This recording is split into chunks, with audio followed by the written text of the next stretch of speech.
अंगारकी संकष्ट चतुर्थीचे धार्मिक महत्त्व अत्यंत आहे. अंगारकी चतुर्थी ही वर्षातून केवळ दोनदाच येते.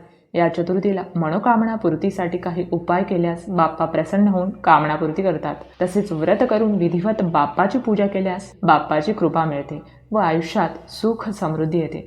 चला तर मग पाहूयात अंगारकी चतुर्थीला पूजा कशी करावी व पूजेचा शुभ मुहूर्त काय आहे.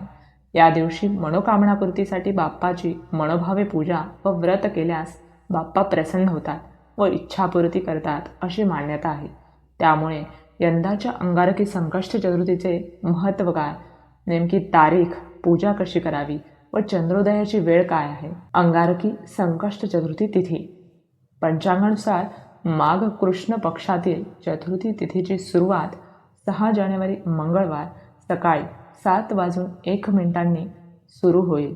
उदय तिथीनुसार संकष्ट चतुर्थी 6 जानेवारीला साजरी करण्यात येईल. तसेच चंद्रोदयाची वेळ काय आहे. संकष्ट चतुर्थीला चंद्राचे दर्शन घेण्याचे महत्त्व अत्याधिक आहे. संकष्टीचा उपवास हा चंद्राचे दर्शन घेऊनच सोडला जातो, तरच तो संपूर्ण मानतात. त्यामुळे संकष्ट चतुर्थीच्या रात्री चंद्र दिसल्यास त्याला अर्घ्य देऊन पूजा केली जाते. मग बाप्पाची आरती करून नैवेद्य दाखवून व्रत सोडला जातो. चंद्रोदयाची वेळ रात्री 8:54 आहे. तसेच अंगारकी संकष्ट चतुर्थीला हा प्रभावी उपाय अवश्य करा. संकष्ट चतुर्थीच्या दिवशी लवकर उठून स्नान झाल्यानंतर घरातील गणपती बाप्पाची पूजा करावी.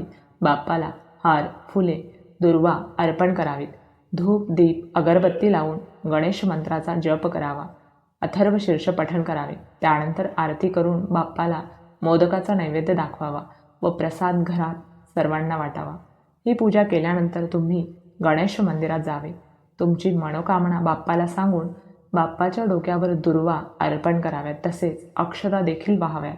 त्यामुळे कामना लवकर पूर्ण होते असे मानले जाते. तसेच गणपती बाप्पाला तुम्ही जास्वंदीच्या फुलांचा हार देखील घालू शकता. आणि तसेच विवाहाच्या काही समस्या असतील तर अक्षता बनवून त्यात थोडी हळद घालावी व त्या अक्षता तुम्ही आपली मनोकामना बोलून बाप्पाच्या डोक्यावर वाहाव्यात. या उपायाने विवाह कामना पूर्ण होते.